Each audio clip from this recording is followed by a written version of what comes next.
Hi everyone, this is Anjali और आज हम बहुत ही इंटरेस्टिंग टॉपिक करने वाले हैं पीएचपी में। जी हाँ, जिसका आपको बहुत टाइम से इंतजार था और जो बहुत ही यूजफुल फीचर है कि हमने जो एचटीएमएल में फॉर्म्स बनाए थे। हमने एचटीएमएल में फॉर्म्स बनाए जहां पर आप यूजर जो है डेटा एंटर कर सकता है पर उसका आगे कुछ भी नहीं हो रहा था। फिर जब हमने जावास्क्रिप्ट सीखी तो हमने किया कि चलो भाई कुछ कैलकुलेशंस वगैरह कर लेते हैं इसको रीड करके और वैलिडेशन कर सकते हैं कि भाई कौन सा भरा है कौन सा खाली है। We can check those kind of conditions.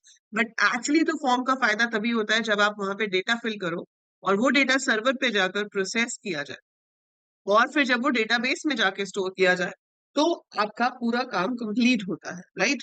पर उसमें से पहला स्टेप आज हम करेंगे कि एचटीएमएल में जो डेटा फिल होगा, जो क्लाइंट साइड पे यूजर फिल करेगा, वो सर्वर पे जाकर पीएचपी में कैसे रीड होगा। That is what we are going to see. तो जैसे कि आप अपने सामने पेज देख पा रहे हो, यहाँ पर एक फॉर्म है जिसमें नेम और एज के लिए मैंने बॉक्सेस बनाए हैं। तो मैंने यहाँ पर नेम एंटर किया, मैंने यहाँ पर एज एंटर की और मैंने सबमिट पे क्लिक किया। ये जो पेज है ये आपका पीएचपी पेज है which is showing Rahul is 25 years old. ठीक है। अगर आप यहाँ ऊपर देख पा रहे हो तो क्या लिखा है, हमारी कौन सी फाइल एग्जीक्यूट हुई है, greet डॉट पीएचपी, जिसमें यू नेम आया है राहुल एंड एज आई है 25। ठीक है। आप इसका सोर्स अगर देखोगे, you right click on it and you see the page source. तो वे पेज सोर्स के अंदर जैसे कि आपको पता है कि हमें सिर्फ प्लेन एचटीएमएल मिलता है क्योंकि पीएचपी कोड सर्वर पे एग्जीक्यूट होता है, जिसके बदले में एक एचटीएमएल कोड जनरेट होता है और वो एचटीएमएल कोड वापस भेजा जाता है क्लाइंट मशीन के पास जहां पर वो डिस्प्ले किया जाता है। सो आपके पास सिर्फ ये कोड है जो जनरेट होकर आया है। ठीक है। अब इसके पीछे की कोडिंग क्या है? देखो, इसके पीछे की कोडिंग बहुत सिंपल है। ये है आपका login dot H T M L. इसमें कोई हमने बहुत बड़ी चीज नहीं की है। हमने बिल्कुल वैसे ही H T M L page बनाया है जैसे कि हम पहले basic H T M L में बनाते। सो लॉगिन पेज के अंदर हमने अपना नॉर्मल एचटीएमएल पेज बनाया जिसके थ्रू हमने वो टेक्स्ट फील्ड्स बनाए हैं। वहां पे जो मैंने फर्स्ट टेक्स्ट फील्ड बनाया है उसका नाम दिया है यू नेम। जो दूसरा टेक्स्ट फील्ड है उसका नाम दिया है एज। और वहां से हम इस ग्रीट पेज को ओपन कर रहे हैं। अब ये जो ग्रीट पेज है इसमें आप डेटा रीड कैसे कर रहे हो? ऐसे लगेगा कि जैसे बहुत बड़ा कोई कोड लिखना होगा, बहुत कॉम्प्लेक्स कुछ चीज होगी, बट ऐसा कुछ भी नहीं है। बहुत ही सिंपल सा कोड है। आप ये दो लाइंस देख पा रहे हो। मैंने यहाँ पर क्या किया, डॉलर अंडरस्कोर गेट, ये हमारे ग्लोबल वेरिएबल्स हैं, डॉलर अंडरस्कोर गेट। उसके अंदर से आप किसकी वैल्यू रीड कर रहे हो, नेम की। तो वो नेम किसके अंदर आ गया, एन के अंदर। सिमिलर वे यहां से आपने क्या किया, डॉलर अंडरस्कोर गेट एज को गेट किया, वो ए में आ गया और मैंने उसको प्रिंट करा दिया। पर ये आया कैसे? आपका जो लॉगिन है वो पेज का कोड क्या रहा होगा? So if you want to see कि आपके लॉगिन पेज का कोड क्या रहा होगा, ये आपका लॉगिन पेज है।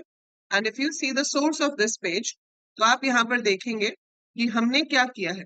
What we have done is, यहाँ पर आपका जो कोड है, मैंने यहाँ पे फॉर्म बनाया, method is equal to get. आपके पास दो ऑप्शंस होती है, आप या तो मेथड गेट लिख सकते हो या फिर मेथड पोस्ट लिख सकते हो।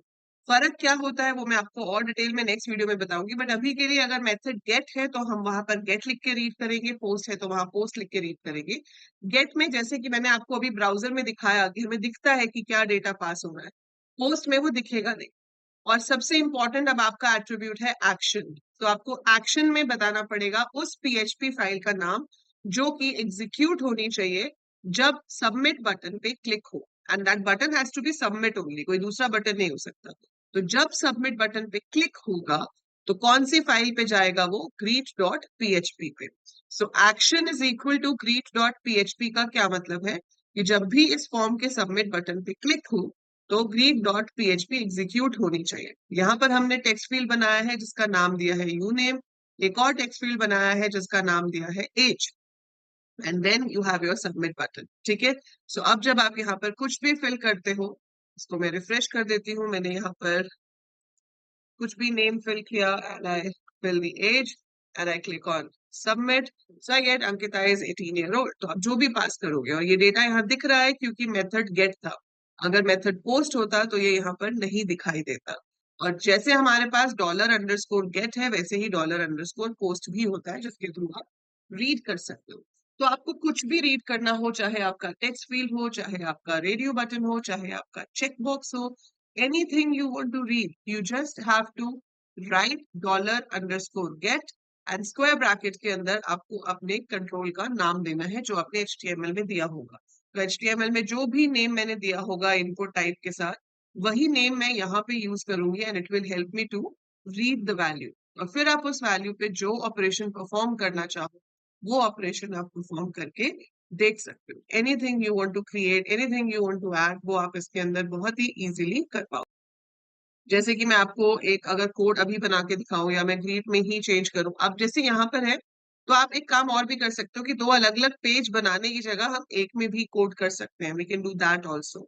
सो दैट डिपेंड्स कि आप एग्जैक्टली किस तरह का कोड बना रहे हो। तो जब हम प्रोजेक्ट बनाएंगे, अभी थोड़े कोड्स करेंगे, तो आप ज्यादा अच्छे से समझोगे कि किस तरह से ये काम किया जा रहा है।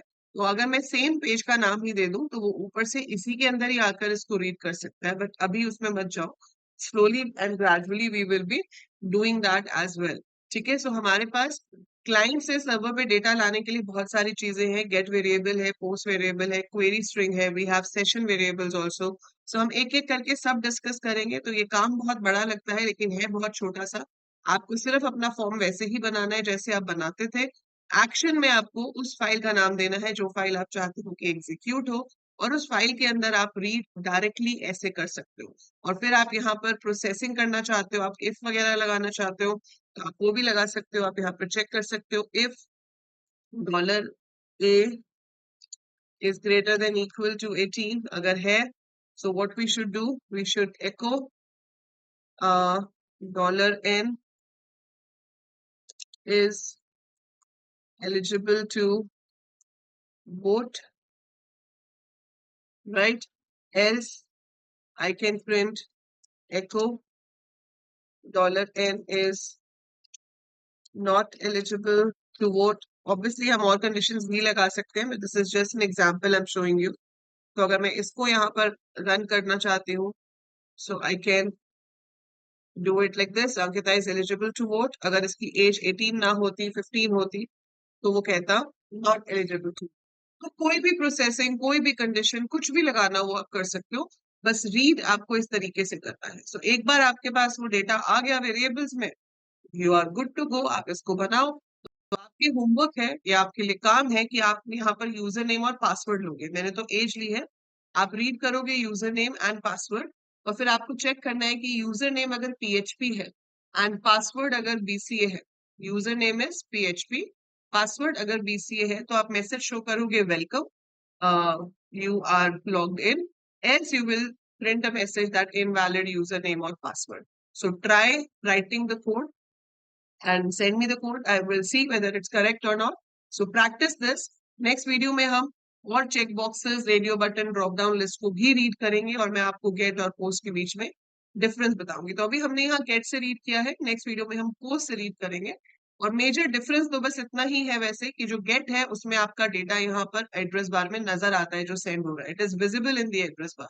और पोस्ट में वो विजिबल नहीं होता है। So it goes as a packet, it is not visible in the query string. ये जो लाइन होती है इसको हम क्वेरी स्ट्रिंग कहते हैं। So it's not visible in the query string in the post method, but get में वो चीज विजिबल होती है। ठीक है, so that is it for this one. So try this out. Login वाला कोड खुद से ट्राई करो। और बहुत सारे कोड्स अभी हम करेंगे इसमें ताकि आपको सही से समझ आए कि किस तरह से हम फॉर्म को प्रोसेस कर सकते हैं। So that's it for this video. See you.